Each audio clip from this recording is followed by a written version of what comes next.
Right, welcome to week number 6 for Lizzie. My name is Jodie Bunting, and you can see we're here live, sat in a car park doing a video. Yes, it is the end of our course. Here's Lizzie. Hi, Liz. Hi. So the last 6 weeks, Lizzie has been trying to lose weight, to lose a stone before Christmas. Her goal was actually to lose 2 stone. But this week, you've lost... £4. So basically, you've lost about... It's £2 off 2 stone. Yeah, so it's £2 off 2 stone.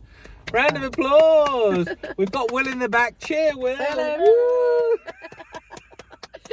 So amazing. So not only that, you've actually lost 2 stone in the previous course as well. And we did meet here in Cherry Tree. That's where we are. And you came to me, didn't you, back in September? I want to lose 4 stone, and we're basically £2 away from losing that 4 stone. So That's quite good, isn't it? yeah, it's amazing. It's so great. Yeah. So what have you done this week? Because everyone's been struggling. It's so close to Christmas. There's cakes, there's pies, there's everything everywhere. How have you avoided all that? So basically, I didn't. On the first, the second day, I had a pie actually. I had pie and chocolate and I couldn't stop eating. It was a bit of a blowout. Yeah. And then I was like, oh my days, I need to reach my goal. So I texted you up, didn't I? And I was like, I've done so bad, I'm going to put weight on. And I'd put £2 on basically because I had a massive blowout. But then Joseph was like, right, come on now, Liz. Keep your carbohydrates low, drink your water and just get on with it. So I did, and I actually did a bit of a day where I only really drank. I drank quite a lot. But I did have a protein shake, so I was having sort of calories. Some nutrients. Yeah, I was having nutrients, and that day really gave me a bit of a kickstart. So I would have lost £6 if I hadn't put the £2 on. But that major blowout, it was needed. Sometimes we've got to do it, haven't we? It is. And Yeah. the reason I don't feel bad for telling people to go hardcore with keto is because it's not like when you're doing a normal diet and you've got to sit there with salad or a small meal. When you do keto, you can actually eat quite a lot of food. Yeah. That's you the know, good a thing. big portion of food, so you can still Loads of feel meats like and mushrooms with lots of butter, eggs. It's just saying no to the extras that come with the sugar, Christmas the dinner, sugar isn't it, intake. basically? Yeah. So, yeah. So if you look back over these 6 weeks, I know it all intermingles into one, doesn't it? It Our does. It all journey. just kind of... But these last 6 weeks, what's been the easiest bit? What's been the nicest bit, do you think? So when it was summertime and it was warm, drinking the water really easy. Like literally, you want to drink, you're thirsty, you feel good when you've drunk the water. Now it's got to this dull, miserable kind of weather. Yeah. You look at water and you're like, no, I want a cup of tea. I want a hot chocolate with cream, or whatever. So that is a bit difficult. The good thing is on the keto though, you can have the coconut milk with cream, so you can still have something nice and enjoy that. But so the good things has been exercise. I've really enjoyed exercising, and I was just speaking to Jodie earlier, my blood pressure after I had my 5th child was really high, like borderline needing medication to help me, but I wasn't keen on that idea. So doing this diet and losing over 6 stone, nearly 7 stone that I've lost, my blood pressure's like perfect now. I went to the doctors today and my blood pressure was spot on, like quite fit and healthy. And that's, I think, a lot to do with losing the weight and going to the gym, isn't it? For sure. Yeah. Just getting healthier, losing weight. It's just amazing how, you know, it ups so many health benefits and so many... It really does. I mean, I can pick the kids up now. I can walk up the street without getting out of breath whilst carrying the children. I can play with them. I can squat really low when I'm doing, you know, like when you need to pick something up or something. I don't feel uncomfortable, like my belly's getting in the way anymore. I can actually do it. So it's really, really good. So these are like real life goals, isn't it? You know, it's actually affecting and changing your everyday life, which, because you do a physical job, don't you? Yeah. When I do the care side of my work, people. moving and handling, and, you know, if they're getting angry, you've got to kind of, to be fair, it's quite physical. So I had to do some CPR the other day, and after I did the CPR, the ambulance was going to take 3 hours to come, and I had to do sort of chest physio, which is very demanding. It's like this constantly, and you've got to do it. You can't just stop because the girl was getting secretions, so I had to kind of break down the secretions. And doing that kind of physical activity when I was bigger, I was getting all red in the cheeks, I was getting all out of breath, whereas now I was just pat, getting on with it like it was nothing. So it helps me with my work, it helps me play with the kids, it helps me with my health. helps me with a lot of things. So it's really, really important. And do you know what? It is hard taking the first steps, isn't it? I mean, how many times have I come to you and said I need to lose weight? Yeah. Loads of times I've done that. I've texted Joseph up like, oh, you know, come on, I need your help. But really, I've always like lost a bit and then put it back on, haven't I? Yeah. Whereas this time, because obviously my child's dad passed away of a heart attack, and he was only not even, he was only 47. Because that happened, it really made me want to make sure that I was getting healthier and getting fitter, and I was going to be there for my children rather than something bad like that happen. So it is really important for a lot of reasons, isn't it?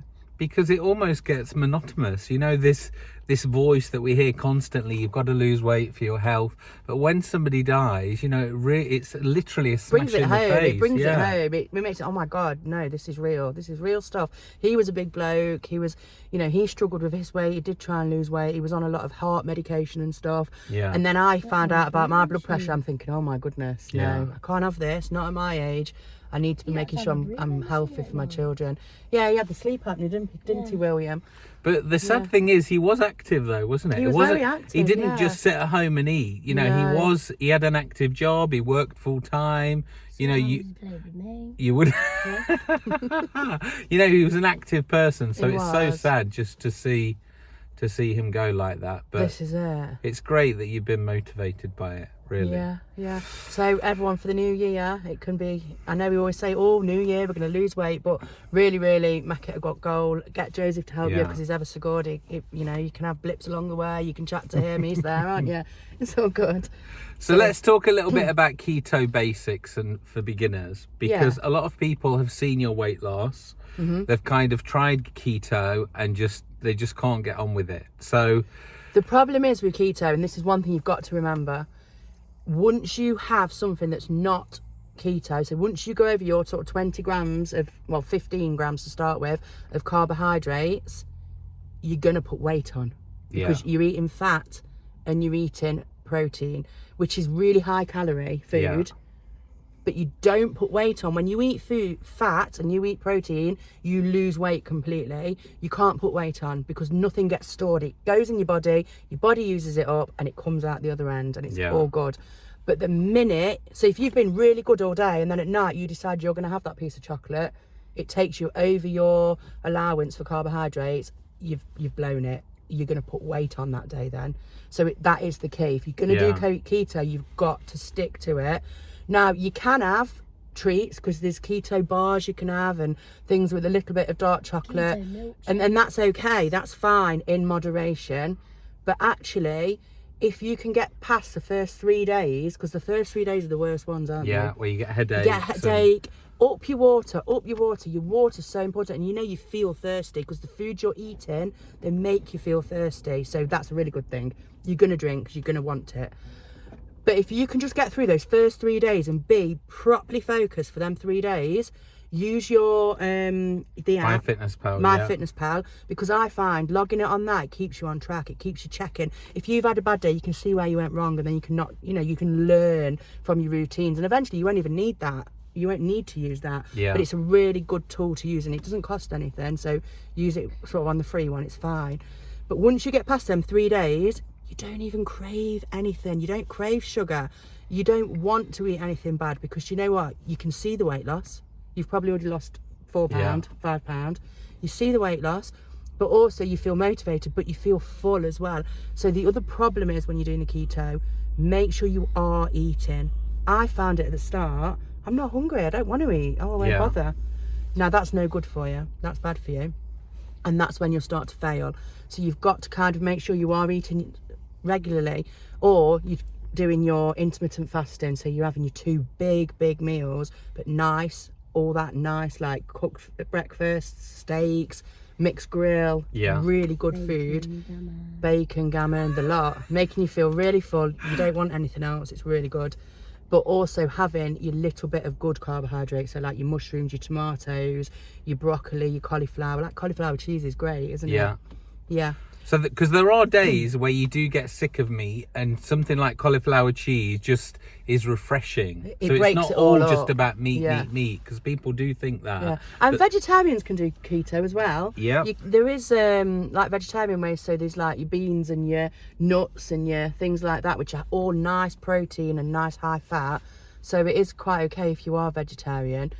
I think as well, then first 3 days you do feel a bit, it's not normal, is it? You feel different. You get this weird taste in your mouth as well. And I think it's just getting through that, working past that. So then 3 days, just get through it. But once you are through those 3 days, you'll be absolutely fine, and you'll actually see the weight loss. You'll feel confident, you'll feel happy, you won't feel hungry.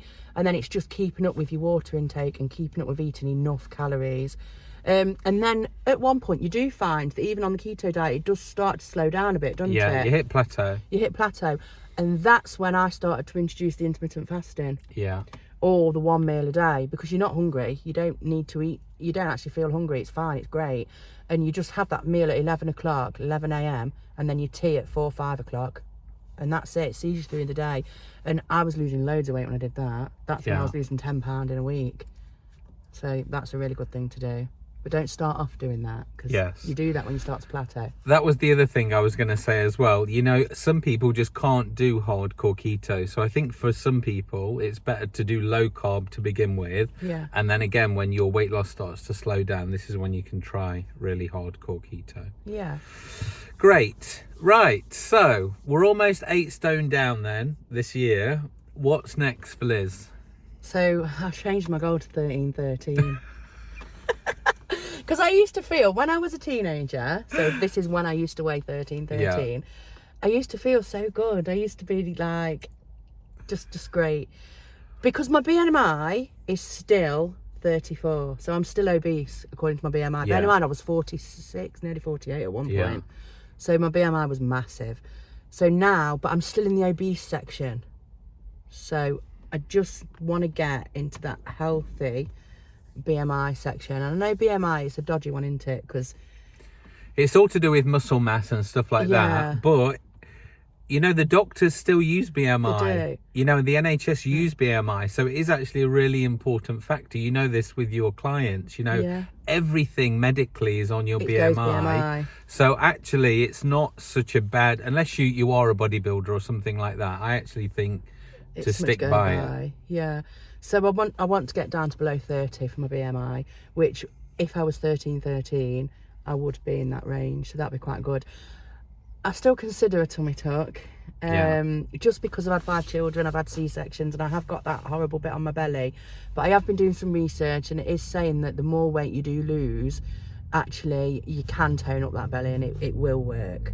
So I don't know, I'm still like this. I think the good thing to do is just keep on going with the weight loss and just see how you feel. Yeah, because surgery is not good if you don't need it. Surgery is for if you need it, isn't it? And the worst thing for you as well, you know what you like, you can't not work, and you'd have to not work, which I think would be impossible for you. That'd be hard work for me. Even after having a C-section, I went to work 2 weeks after. Right, the last thing we need to talk about is fashion. Show us what you're wearing. Oh, look at this. Right, so this is a Calvin Klein dress, and let me tell you, it's not from the plus size section. Woo! So literally, I'm having a bit of a dilemma. Because when I was a plus size, I could go to the plus size shops, and that was fine. You could get fashionable clothes, not very good range, and they're really expensive. But now I can actually get into a size 18 in normal everyday shops, which is really exciting for me, because I love to shop and I love buying clothes. So the fact that I've not got to spend extra on clothes is a massive bonus. And also, like, I can fit into designer clothes, nice designer clothes now, and if I want to buy something a bit special, I can. So it's quite good, isn't it? The dilemma is, though, the extra large it's too big. The extra large in plus size is too big. So that smallest size of plus size is too big, but the biggest size in normal Calvin Klein, regular Calvin Klein, is too small, even though it's the same size. They're both a size extra large. So it's really strange. This is an extra large in plus size. And my other dress that I got was an extra large in regular size. And one's too small, one's a bit big. So I am a bit, So, but once I get down to my actual goal, I'll be a size large. And life will be good. Amazing. So you've done 2 courses. We've got another course starting on the 2nd of January. Are you in? I think I'm in. I need to be in, don't I? Great. Yeah. Right, well, join us on the 2nd of January, guys. If you want to join in, go over to jodybunting.com and sign up now. Our free 14-day course starts on the 2nd of January. Join Liz. Do what Liz is doing. You'll feel really good, you will. Have a great Christmas, guys. Bye from me. Bye from Liz. Come on, Will. Say goodbye as well. We'll see you soon, guys. Bye.